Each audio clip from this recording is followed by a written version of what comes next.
Hey everybody, welcome back to another episode of What I Think the Bible Means. In this show, I go to certain parts of the Bible and talk about what I think they mean. And I'm changing the format just a little bit to include something that was always allowed. I just never really, spelled it out. Comments while I'm doing this, I read everything that everyone posts, and I'll read the comments after the video's done. But if you have questions I'll answer as we go along, because I'm asking myself the same questions and trying to answer them. So if I can be useful to two people while I'm doing one thing, that sounds pretty good to me. So today's topic is going to be the book of Job. And this one I was very excited and interested to do because I watched Jordan Peterson's series on the Bible. And so I've covered stories that he's covered, right? And I've seen all of his stuff. So it's kind of hard for me to separate what I learned and thought from listening to him versus, what else I figured out. But he never went over the book of Job. And I think the book of Job is probably one of the most useful books in the Bible, like if not the most useful book in the Bible, right underneath, the four Gospels. So I'm going to talk about why the book of Job is that important to me, because a lot of people don't like this one. But anyways, here you go. I'm not gonna read from the text today because the book of Job is a long book. So I'm just gonna go flip through these pictures that I have of the book of Job, and I remember the story well enough to kind of, I can hit the high notes there, and if I get stuck, I'll go to the text here. So you've got this guy named Job, and he's really successful, and he's got, a big family, a lot of kids, and he's happy and thankful, and he tries to do everything right, and everybody says he's such a good guy. So he's got it all. He's wealthy, influential, and his kids love each other. Everything is great in this guy's life. And it even goes on to say that, Job puts in the work, right? Like, he's not lucky. He didn't fall into this. Like, he gets up early. He goes and gives sacrifices to God, and he does all of these things. He even gives sin offerings on behalf of his kids. Like in the Bible, they often talk about how, offerings can be made on behalf of another person. Well, the reason I think that point kind of hits home is how many times do we see one person make the sacrifice for someone else? And especially like here in the book of Job, he's not, no one's, he doesn't feel bad about it. Like a parent sacrifices for their kids, and they're glad to do it because they know that whatever they put in is going to be way more that comes out. So that's kind of that's what Job did. Job said, well, if even my kids, maybe they did some stuff that they don't even know about, I'm going to sacrifice for them. And so then it cuts up to heaven, and you've got the devil talking to God, and God says, hey, look at my servant Job. He does everything right. And the devil says, well, he's only good to you because you're good to him. You take away his blessings, and then see how thankful he is. He only loves you for the things you give him, right? That's the only reason. So that's his argument. And so God says, fine, I believe in Job. I've got faith in Job. You can do whatever you want to all his stuff, but don't hurt him. So then, the hits start coming, and they don't stop coming. Job's fields, a bunch of raiders come, and they kill his shepherds, and they steal all the wealth. And then other ones come and they burn stuff and just kill the bandits. And then his kids, his kids are all together celebrating how much they love each other, and a tornado takes them all out. And so he's got all his stuff got destroyed, everything that he spent building up his life, which to him would not be for him. It would be the inheritance that his children were supposed to have, right? And then he finds out that all the reasons that he did those, sacrifices, they fell apart and they're gone. And he cuts his hair. Like, he rips his clothes, he puts ash on himself. He's mourning, right? And so they have like the funerals and all that. And when it gets to Job, like, hey, what is Job gonna do? Everyone's looking at him like, dude, I could never go through that. What are you gonna do? Like, nobody knows how he's gonna respond. And Job pretty much says, God gives and God takes away, and I'm still not giving up my faith in God. And so then the devil goes back up to heaven and says to God, hey, I'm back. And God is like, yeah, how about that Job guy? He didn't go back on his word, or he didn't betray me or anything. And the devil says, well, yeah, but that was only because you wouldn't let me, mess with his health.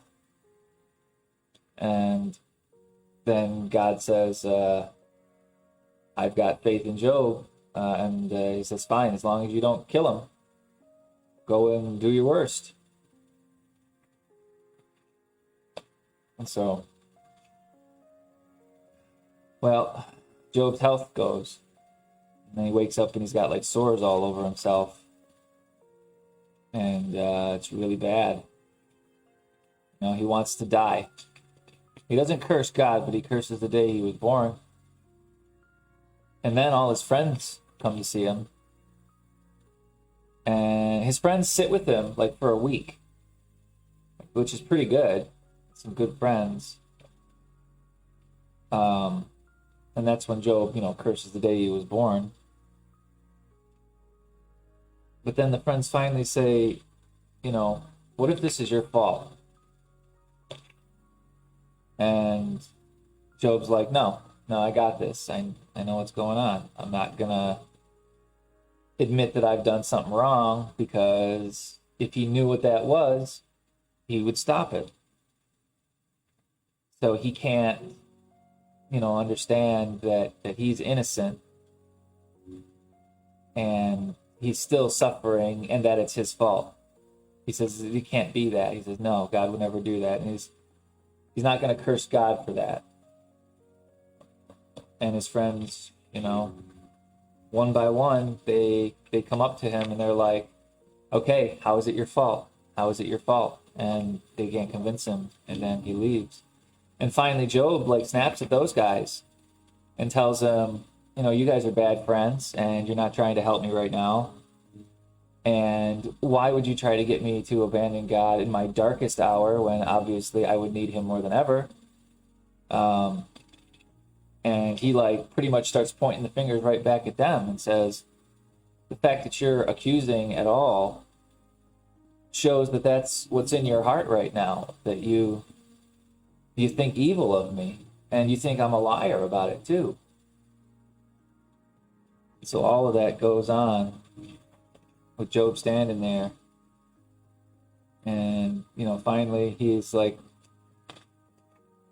I was born from nothing and made of dust, and I'm going to go back to that. So eventually his friends, they leave him. And Job goes out by himself, and finally he's alone, right? And everything's quiet. And that's when God talks to Job. And God pretty much tells Job that you think you're really wise, but you don't have wisdom. And Job tries to bargain with God and be like, but he was he tries to correct God, which is exactly what he just told Job he did. So pretty much God tells Job the same thing in two different ways. First, he says, you don't know what you're talking about, and you don't have wisdom. And then when Job disagrees, he says, I'm God, and Job has to listen. So God pretty much, says, I'm going to ask you some questions and see what you know. And he asks like a bunch of crazy stuff, that Job could never know, like if he's ever shaped clay to separate light and darkness, and if he's, set stars in motion to dance through the cosmos, and if he made lions, and if he figured out all that stuff, if he could understand that. And Job can't answer him. And then, it says, what about the dinosaurs? Or what about power? Do you have God's power? What about this big scary animal, that could kill you? Could you create that, let alone stand next to it? And God pretty much tells Job, well, I made everything. And if I made everything, I must know how it works, or otherwise it wouldn't work at all. And it says, Job, what are you going to do? And Job says, I'm sorry, is what he says. And finally, he says, I don't have any questions, because he already got the answer. And he asks for forgiveness, and he gets forgiveness. But then this interesting thing happens here too, and this is a part of the book of Job that's really important. God's happy with Job.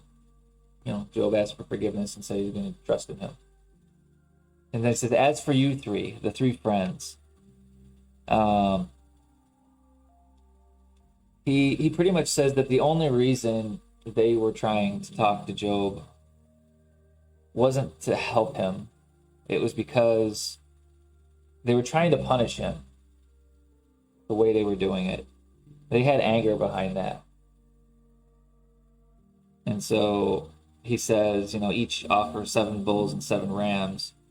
And he says, I will accept Job's prayer on your behalf and not give you what you deserve.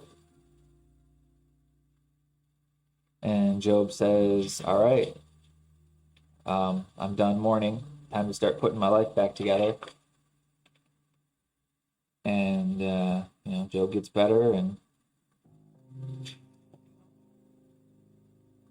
starts to rebuild. And finally, they do the sacrifice for the friends. And they wonder, like, what was that all about? What does it even mean? And Job pretty much just says, I got to give you the Lord's blessing. And one of the friends says, how come you don't hate us for how you spoke? And Job says, because God doesn't hate us even after we treat him as we do. So we don't give God what he deserves, and God still loves us. And that's what Job uses as the example for why he's not, going to be really mad at his friends and hold their mean words against him. Even though he was like suffering the most he's ever suffered, and that's when they decided to pile on. And then the story ends. It says that, God blessed the second half of Job's life more than the first. He had more livestock and 10 more children. And that's the story of Job. There's a lot to unpack there. That's a really complicated story. And a lot of it is going to come, the way I understand this hinges on one thing that I can't prove. But I don't have to prove it because it's what I think. I think it's true. I have faith that it's true. I think the Bible was written to help us. And I mean every possible interpretation of that sentence. I mean, I equally think the Bible was written to help us, and it could be that it got written by God through people. I think that the Bible was written to help us by a bunch of people maybe who knew a whole lot about what it meant to be a human being, and they were trying their damnedest to leave a guidebook to help us through stories that we could understand.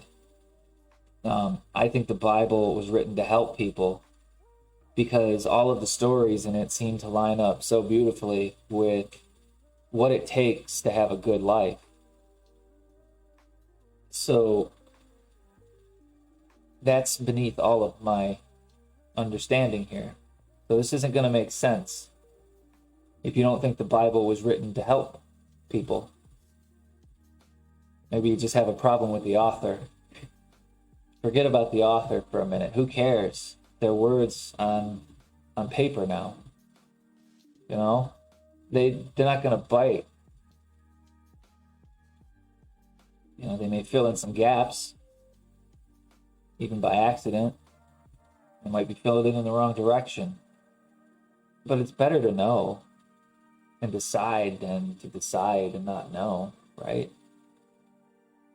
So that's I think the Bible was written to help us because it does. And it does and has been for a long time. And there's been people who have not been able to save themselves from themselves and have blamed religion for that failing. You can see examples of those failings everywhere.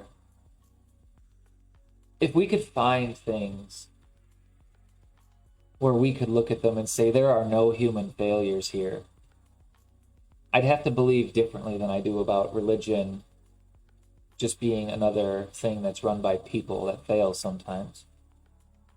Fails on the moral level. So it's not the religion that fails. It's people are failures sometimes. And the same person can fail at a bunch of things and succeed at a bunch of things. So there's no person alive who isn't a failure at one point for one action. And then, well, you can only fail in one moment at a time, right? And you get all the moments that you haven't had yet to where you don't have to live in that state. So that's pretty good. And this here is kind of the guide map of something that is just the worst prison ever. And it's the prison of self-loathing. And I'm going to talk about what I think that means because I think that term gets hijacked a lot. I think that term is a scary term, so it gets demonized and dismissed. But I think it's the right one. And let me just talk about why I think that. So we have Job here, and I view Job right now as an individual who is enjoying a stable life. Okay? Job is a guy that tries to follow God. That's important. It doesn't mean that he always follows God. It doesn't say Job was perfect. It doesn't say Job never made a mistake. It says Job was a good servant to God, and God was happy with him. So, if our mind is our higher power, which I've talked about higher powers in the earlier episodes, go back and see what I'm referring to. If we call the shots in our mind, and when we have ideas, at least for as far as free will goes, the thing we decide with is effectively God to us. Like, it's our highest power. It's where the buck stops. And we can pass that buck along, which is why it's not incompatible with religion. You can say that I choose to do this, or I choose to put my faith in God. And then you say, well, this power is higher than mine. I'm going to follow it. And then you've still been a part of that. Some religions have a problem with that statement, but I'm talking about psychology here. Remember, this is a metaphor. I'm not saying God is the mind. I'm not saying we are God. I'm saying the metaphor in our mind for our free will in this story is God. Let me talk about what that means. God is the love of all things that are living, and the desire for his children to do well. And God is also the thing that gives us free will, because it gave us a choice in the Garden of Eden. And the only reason it would give us such a terrible choice is there must be something really incredible at the end of free will if one person is able to navigate through all of this life to find something that's really, transcendent.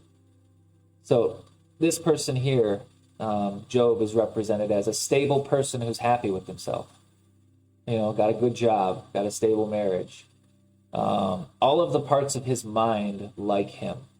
He doesn't have voices in his head that are there crippling him with doubt, right? Like Job is a normal person, even above normal from this description. He tries really hard to do his best all the time. That's Job. And he's sincere about it. That's the story. So then you get to the page where God and the devil talk about testing Job. And if we remember back from Genesis, if God is the thing which decides, and the devil is the decision about what is good and what is evil, then here's how this presents. You have your stable mindset, right? And there's a part of you that says, well, things are going good now, but things don't always go good. And let me show you kind of how that happens. So Job gets all his stuff destroyed, and his kids get killed. And that all happens on the same day. His whole world is destroyed. That's the metaphor, okay? Like everything around him that he cared about crumbled, even though he was fine. That's important, right? Like Job isn't personally touched by this, but he is deeply involved with all of it. He cares so much that just goes through everything. And so what happens? Everyone looks at Job and says, well, Job says, you know what? Job says that's life. And that's important because that's a normal reaction to failure that doesn't affect us. Right? God would have known all that stuff was going to happen to Job. Right?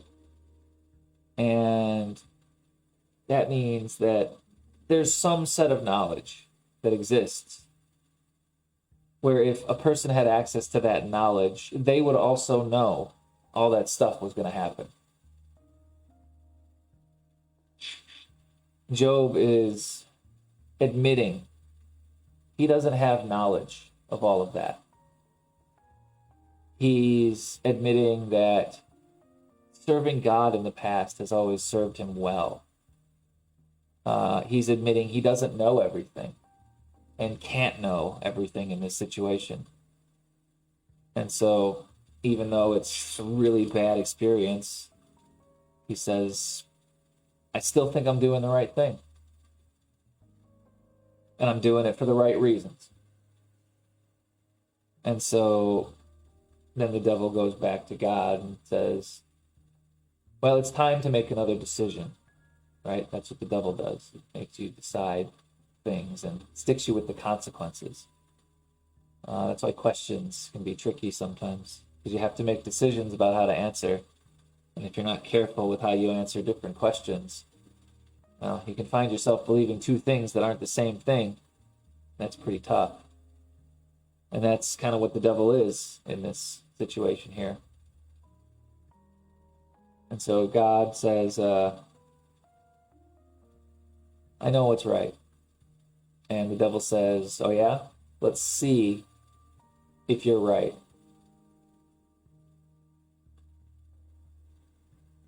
Why don't you give Job, why don't you let me really run on Job and hurt his body and take away his health and really, really mess with his survival.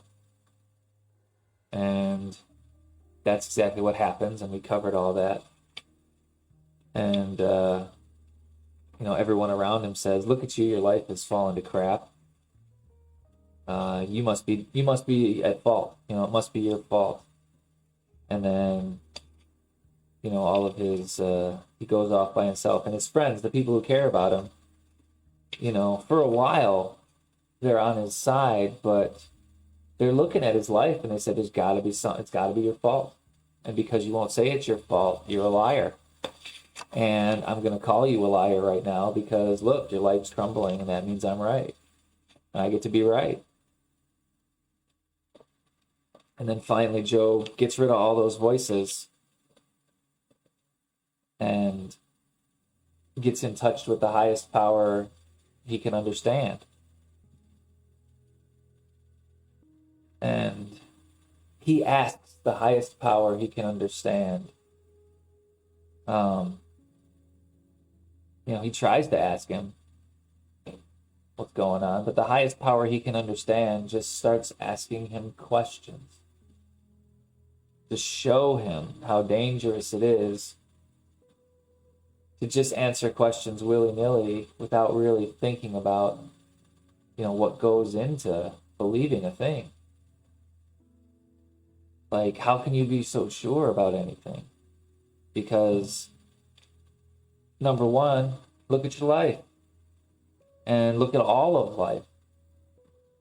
Can you tell me all of these things that you don't know how they work? And Job says, Job admits his ignorance, right? Because he's honest about it. And he realizes that the highest power he can understand is what made him. So in this story, that's God. Psychologically, that's every choice you make. The choices you make you. That's true. And you can stack them up for good or for bad. So if you start stacking up bad choices, doing things for the wrong reasons, you're not going to understand why that fails. And it might fail in ways that have nothing to do with what you've done in the last year. Or the things you think you know are the ones that make you decide what you don't need to know. So that's worse, because at least you have a chance to, get over it if you admit that it could be there. But there's only real one answer when it comes to living a good life and to living a life that doesn't destroy itself. And that's, you really got to want to make it good. And I use the word want the way that people use the word want. Like, I want a hamburger. I want to get married. I want to have kids. I want to lead a meaningful life. I want my life to be good. And I want there to be good things coming from me. The same level of intensity has to be there, or it's not going to succeed as well as it could. That's the book of Job right there. That's the first layer. There's another one. So I'm going to finish this one, though, first. As Job kind of finally says, yeah, it's kind of dumb for me to think that I know everything when I can very easily ask 1,000 questions without answers. And I can't stand there and think I know things when it's been proven that just about everything is on the list of things I don't know. Which is why the faith and the forgiveness and the humility come in at the end. Is if you've got a bad attitude about that, a bad attitude about forgiveness, right? Think about those words. If the concept of forgiveness makes you disgusted, then what haven't you forgiven? And is it really the person, that you're watching that you don't want to forgive? Or is it the part of us that feels guilty for having feelings that we don't agree with? Like that's a new thing. Like that's not the most human thing in the world. It's one thing to have a bad feeling. It's another thing to act on a bad feeling, right? We see people who can walk that line all the time. Not everyone can walk it all the time. But that's what it comes down to. What those feelings are allowed to do. They're in charge. Then things aren't going to be going well without the other part of it to be balanced out. It's not enough to be sincere. You got to have a worthy goal that's going to end well. And the point of the book of Job is you're going to suffer trying to figure out what that is because nobody has the answer. At least nobody has the answer you needed to hear. There's a lot of answers in here. The problem is not all of us have the same questions that are holding us back, which is why I think these stories are so great. There's all the answers in here to every question I could have ever thought to ask about this, and a few I hadn't heard of before. So that's the Job part of it, how forgiveness ties in to all that, and how forgiveness becomes replaced with anger when what the right thing to do is too easily. And that's why Job doesn't get better until he asks for forgiveness and lets all of that anger go. And that's the three friends, right? The three friends are the stubborn, loyal parts of us that are angry. And the self-critical parts, the shame. You just had a human feeling. You should be ashamed of that human feeling. Even though you never in a million years would ever act on that feeling because you know the difference between having an impulse and acting on one. That's the friends, some friends. They always there for you. Always there for you to tell you how it's your fault. Except when things are going well. Then they're there for you to tell you how it's your fault. Right? Rain or shine, those guys. They're always telling you it's your fault.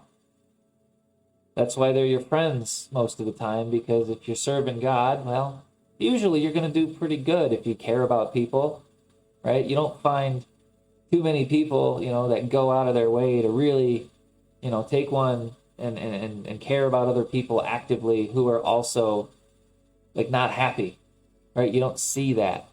Those people are the happiest people in the world, and they're super rich or they're super poor and everywhere in between. That happiness for helping out, that's a good thing, no matter who's using it. And that's what we need more of. So that's kind of the first level of Job there. And there's one more layer. And this is the layer that kind of helped me the most. And it got really deep, so I apologize because this is what I think the Bible means. And there's questions. You can ask questions if I get too confusing on it. But I want to talk about how this story has a different perspective that is a little bit of a darker truth. And I'm going to give that from the perspective of, the person who's got it wrong, because I was that person for quite a while. So I'm going to tell a story of personal growth along with the story of Job. And so it starts out that Job is happy and he's got all this great stuff. And I can look at this picture and, Job and his friends and his wife and all of his cool things that he had and say, in my mind, that was what my mind was like. I was just totally in love with myself in every way. I was on my team. I was loyal to myself.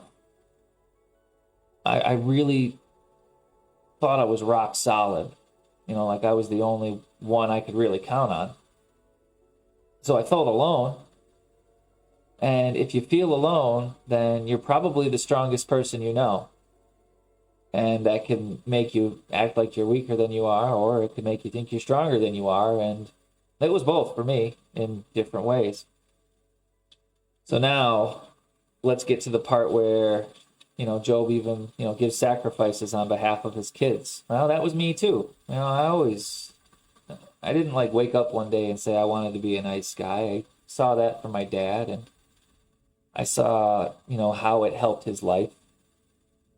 I saw how it came back to him every time, and how the people who were like that always did well. And it taught me, and it felt better to be nice than it did to have people be mean to you. And I had my share of that too from my mom. And so that was that. Like the desire, the good intentions were always there. Then you get to the, the God and the devil part. Like,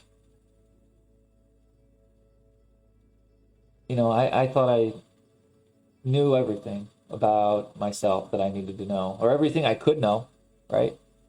Like, it's not like every day, we wake up and say, man, I got all these questions about myself that make me uncomfortable. I'm gonna go dive into that today and, root around in why I feel uncomfortable when people talk about religion and politics, or why I get so angry when, we talk about one subject or another, or why I hate it when I see, people do that thing.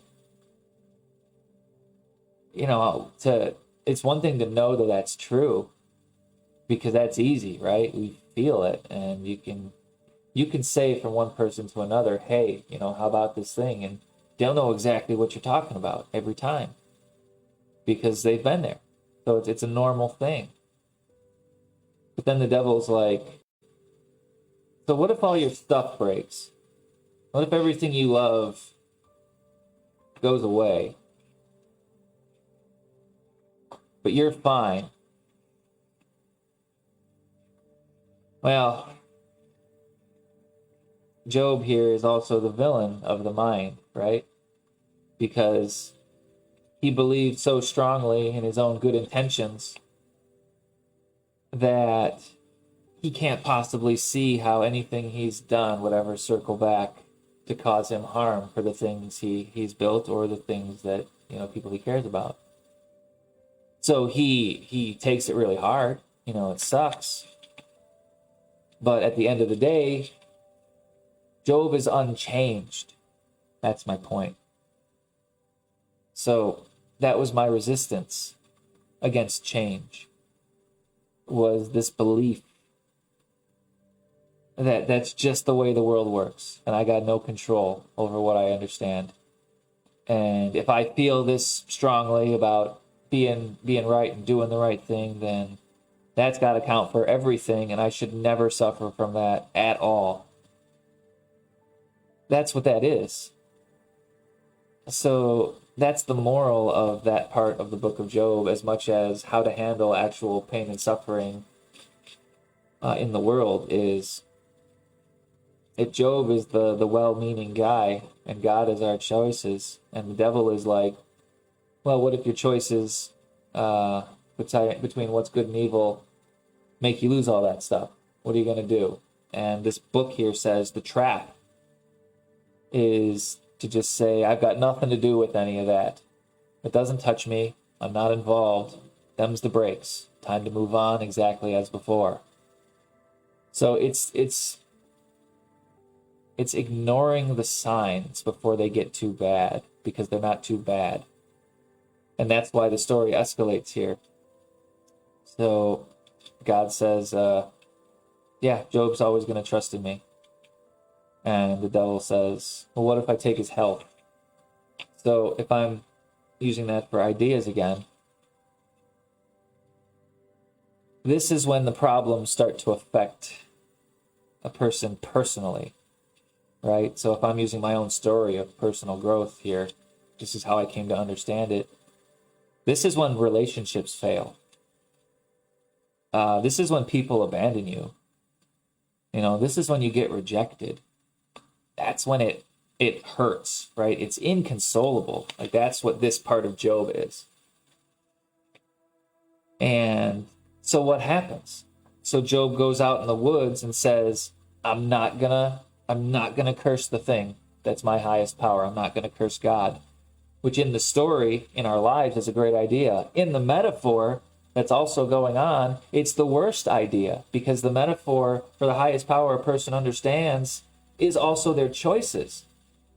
And so you see here this man who is suffering more and more and more, saying, I'm right. My choices are right. I'm not going to see it any other way. And so that's why the metaphor is a bit confusing, is because psychologically it shows, like, look at that. That picture grabs it all right there. No, I'm not going to question myself. No, I'm not going to question myself. Head on the ground, I'm not going to question myself. It couldn't be me. It couldn't be me. And then all of his little parts of his mind are like telling him, dude, take a look around. You know how choices work. You know there's things you don't understand. Now's not the time to be saying you've got it all figured out. So that's what I mean there for tying it to me is, I just had a relationship fail. I had a divorce. Something seriously was wrong with what I saw as far as what, a good marriage was. And that hits you really bad, because you can't ignore it, because you feel it. And you can tell yourself in the desert a million times you had nothing to do with it. But there it is. You just, sign the papers. It's real. And then for me, this thing was, I gained 50 pounds and I just was wallowing. And then, I just said, well, can't be me. No, something was wrong. I blamed her. I blamed both of us for the separation. I really wanted it to work, but I didn't understand the things I do now. And there was a lot of stuff about me back then that made it very difficult to love me, because I fought it, because I couldn't love myself, right? And so every time somebody tried to show me any kind of kindness, I had to inspect it, like it was good. And I had to say everything that was wrong with it, because they didn't know enough. Because if they knew more, then they wouldn't have been kind to me. And so I shouldn't be kind to me for that, because I know everything there is to know about me, and I'm the expert. And I say you shouldn't be kind to me. That was what was happening. And my body, was telling me the whole time I had it wrong. I was getting depressed. I gained weight. But I didn't care. I blamed the other person mostly and said, oh, well, I just got to find a different person that's going to be a better fit. And I didn't get married again until my current wife, who we just had our second anniversary, which is pretty cool. I had some relationships between then and now that failed.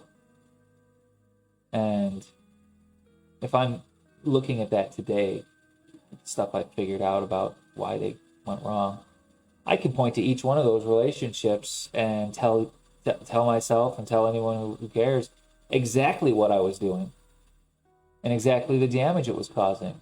And it didn't matter that I was good intentioned, right?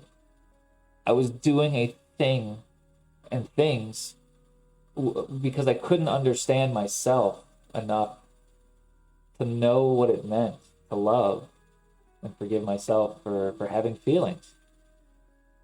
And I just fought that so hard that these really good women, these kind women, some of the kindest ones I've met, hit their limits. And I can't blame them. And it probably was for the best that they got out of that, because unless that turns around, you're turning with it. And I wouldn't want what I did to myself, just by not being able to accept myself, to happen to anybody I cared about. Like, not if I knew that was going to happen, I would take the hit myself. Because I'm already going there. No sense, taking you with me. You can't help. And that's what those women were. They couldn't. Nobody's an expert. And especially when you're young, you're not an expert about how you are. So we were both trying our best, and neither one of us had the pieces to make it work. It would have only taken one of us to have it, and they could have shared it, and we both, wanted to, but them is the breaks, right? Sometimes you're going to lose for things that you could have prevented, and it won't be your fault, strictly speaking, from the sense that you couldn't have known. And there's also a too bad component to that. And so now when you get to the very end here, Job is having conversations with all of these people, and these conversations are very important. And if you're a student of psychology and you're interested in Carl Jung, he rewrote a book called The Red Book. And he used to have conversations with mental constructs. Like, he would create these personalities, and he had a very vivid imagination. And he could really bring these characters to life with personality constructs that were so useful that he could learn from himself by putting him in a state of mind that asks questions he normally wouldn't ask. And that's the process I kind of went through here, where each of these friends, imagine them as parts of yourself, like your doubt, your fear, your anger. That each one of them comes up to you, the thing that makes all the choices, and says, "You've got it wrong, because look." And then Job here is the part of me that said, "No, I got it right, and here's why. And I got 10 reasons." And then the next one comes up and says, "Job, you're wrong. Look, everything's crumbling." And then I was Job again to myself and said, "No, and here's 20 reasons." And then there was another one, and I gave him 30 reasons. And then finally they all go away. Why? Because I pushed them all away. I rejected them so hard that at the end it was just me.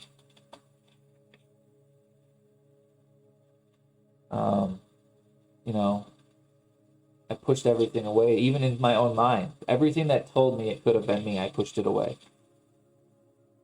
And went for myself. And then, that's the thing. When you go by yourself in the world of the mind, it's just you and your decisions, right? That's when all your emotions strip away. Just the part of you that is you, right? Like the total experience that is you. That's all you're left with as a single thing. Because you fought it all off, right? It doesn't hold you. So that's part of the struggle.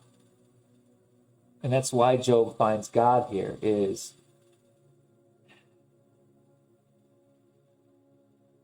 it's hard for me to talk about this because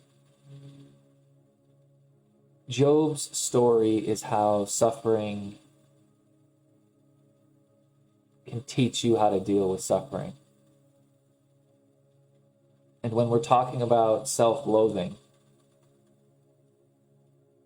there's a part of me that really hates it. That you can hate yourself so hard that you hate yourself out of it.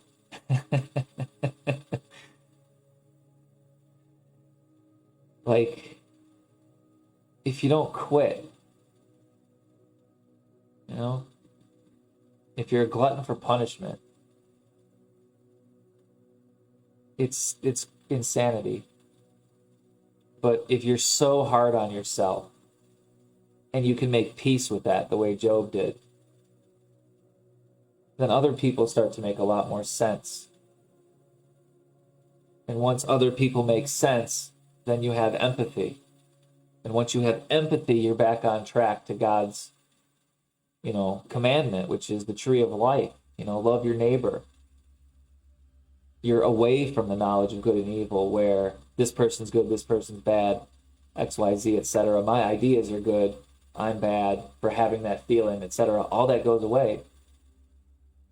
And all of that goes away when you get to the point in your mind where you ask yourself, as the most intelligent thing you can think, because that's you at this moment. You're the smartest you are so far. And if that's going up or down, well, I hope it's going up. But either way, it's all you've got. And if the smartest thing that you can reach is your decisions, then it's really wise to know how many questions you don't have answers to. And to know that there are a billion, trillion questions that you haven't even thought of that could touch your life in ways that you would never see coming, because you're not an omniscient supercomputer with a billion years to figure it out. So that is the core of shit happens, right? It's the knowledge that things happen that are too complicated to understand, and you're gonna suffer for that. And then what? That's the book of Job.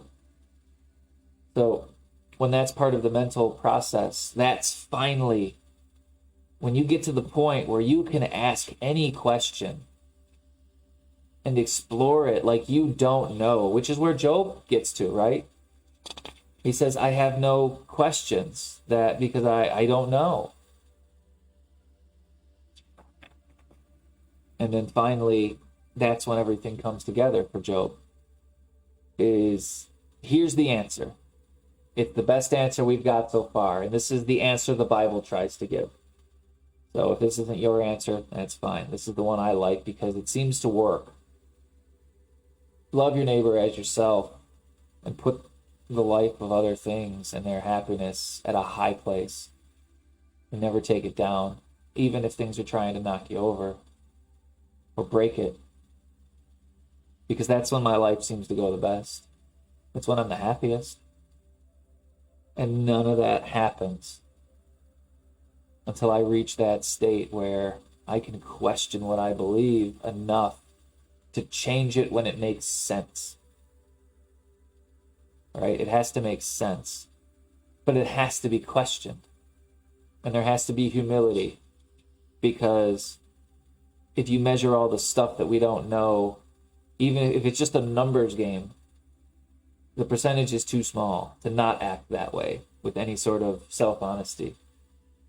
And so then finally, Job is like, hey, you got it. You're my friend and my servant. So he's at peace with his highest power, right? And when that's my personal psyche, that's that journey is where it starts to turn the corner for me. I start to realize that, man, I do have all these feelings. And that's where the friends are here, right? The friends are so important to this story, right? Because God doesn't smite them. And Job doesn't kill them. Like, those are all the parts of me that have different points to make. And none of them has the full point, but they all see something that's worth hearing. And so God says, hey, you shouldn't have punished Job when he needed you. You should have been on his side. But it's up to Job whether he's going to forgive you or not. And Job, obviously accepts them back. And this right here is like the integration of the shadow, right? When your anger is mad at you, you have to run from it because you don't know how to be mad back. It's your anger, right? All you have is fear to respond to anger with left. So the point is wow, how could you forgive all these things when they were so mean to you? Like, that's the version of realizing just how bad you beat yourself up. And worse, that you did it when you didn't have to. Right? You did it for good reasons, or you didn't know it was happening at all, or you did it to protect, maybe a little humility that needed to come your way, because I know that's when I get it the most. I sure do. But the point is that there's forgiveness here for that. And it's like, well, that's who you were yesterday. And if we all agree that we want to be this today and we trust each other to follow through, well, when that's happening inside your mind, it's not like I can kick those people out. That probably would have happened. If we could do that, that'd be terrible because we wouldn't be people anymore. There'd be nothing left. We'd run out of things to blame before we figured out it was us. And then we'd be alone. And that's what happens in your mind when you fight yourself and you hurt yourself and you don't forgive yourself and you know that you're not forgiving a part of yourself. If you can look at another person and not understand what it took to get them there without agreeing with it, right? Like if you're not capable of understanding a thing without agreeing with it, you got bigger problems than what I think the Bible means. I'm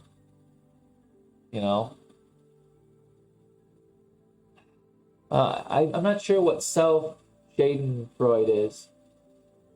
I just understood this from reading the Bible. I'm not familiar with the concept. I didn't even read Hume. I just kind of heard a few lectures that reference him. And so that concept that I shared with you was really as deep as it went.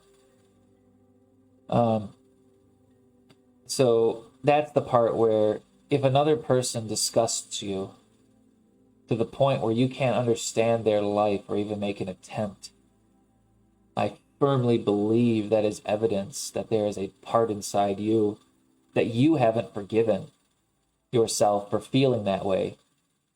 Like there's no agreement with the things you disagree with, that's separate. But if you have a feeling and there's shame tied to having that feeling, that's the part that cuts you down, right? Like to punish yourself for having a feeling. We do it all the time. It's not the feeling that matters, right? The feeling is a suggestion. It's our best guess. We're not going to be right with our feelings all the time. If you've never misjudged another person, right? Like Jesus, says that let he who's without sin cast the first stone. Like really? Who's gotten it right every time? That's when it gets dangerous. And that's why Job forgives his friends. Because in your mind, right, the parts of you that you're ashamed of are still going to be parts of you. And those things don't have any more choice in what they are than, a lot of us do about a lot of things. Like you don't have a switchboard that says, I'm going to get angry. But there's a part of you that lives inside you that gets angry. Right? And it's there. It's there. It's not going anywhere. And there's a part inside us that gets sad. And a part inside us that gets embarrassed and ashamed and all sorts of things. There's not deliveries. Right? They're not. We make it. Sometimes our wires get crossed and our body makes more of one thing than another. But it's what we've got to work with. Regardless, like explaining why a thing is the way it is great. If you know what the thing is so well that you could defend to the death what it is, well, it's time to stop defending what it is and start figuring out how to use the damn thing. Because why do you have it at all if it's not going to be useful? And the useful thing to do with an answer like that is to test it. Or to just have history repeat itself. So that's why Job forgiving his friends is so important to me as far as understanding this book. And that's why the friends are in this book. That's evidence to me that this was intentional. It's because of this very key point that could have just as easily, like, if the story never mentions the friends again, right? It would still be a really good story. It would be useful. It would be a lot of things that you could take from that story. But to keep those in there, the way that it's mentioned, like God doesn't even punish the friends. Job has to forgive them. for it to work, Job has to make the forgiveness happen for the parts of himself that kicked his ass the hardest when he was feeling down. He was the hardest person on himself when he was at his worst. And if he could forgive himself for that, that would give him the strength to live in the world where he's trying to do the right thing for people, even when other people don't look like they're trying to do the right thing for him. And that's when Job's life gets turned around, right? So what this says is, it's kind of a trap that you can succeed a little bit without having everything right. And I guess that's a mercy too, right? Because you only need a little bit to get by. So having your heart in the right place does count for a lot more than people think it does. Mostly because, well, why would you make fun of that, right? Why would you reject that? Why would that cause anger if there wasn't some part of that message that was somehow offensive, right? And people don't participate in offensive ideas, right? They don't believe offensive ideas. That's the opposite of offensive. They push them away. So if the idea that forgiving yourself just is an instant surge of indignation, well, I'm not going to argue with anybody who says they want to argue about forgiveness. I'll forgive them for trying to argue with me about forgiveness and get on with my life. Because look what happens after Job does that. He's not held back by all that stuff. You know, it's not a transaction. It's not a set of conditions. It's not a negotiation. It's a decision and a commitment to follow through with that decision. And so long as that decision is maintained, so it's not a one-time thing, as long as that decision has devotion behind it, that's when it works. And the minute that devotion wavers to something else, oh, I'm so great. I know everything. I can't possibly fail, right? Well, those aren't things that a person who cares about doing good for everybody would say, because I think the better questions would be, man, I really see how I could have done that better. This was all right, and I'm happy with how it turned out. But if I'm being honest with myself, I could have gone.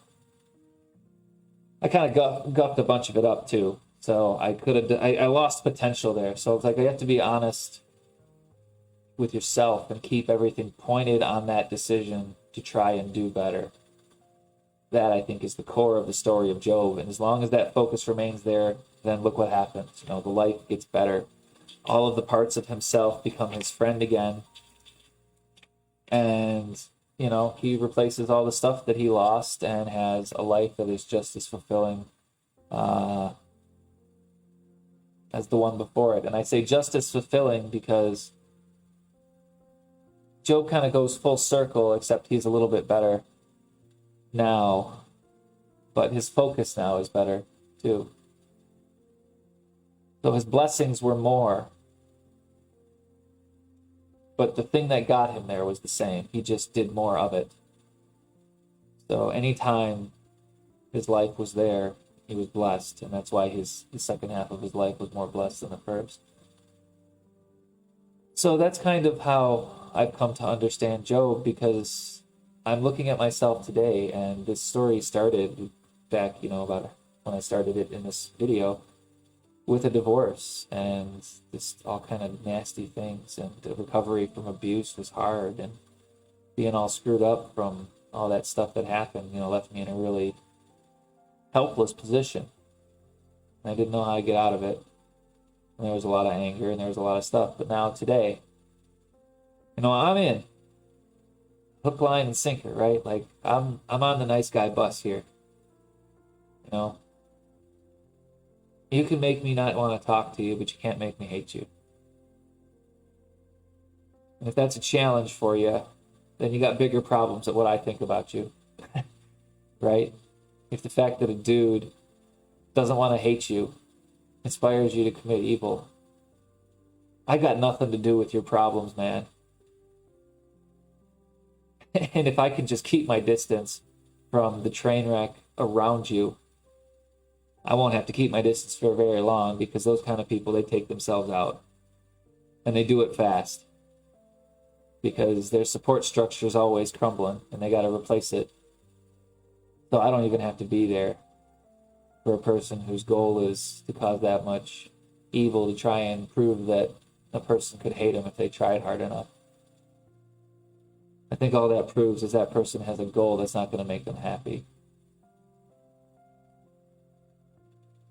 And I think we can do better online with that in mind. What's our goal?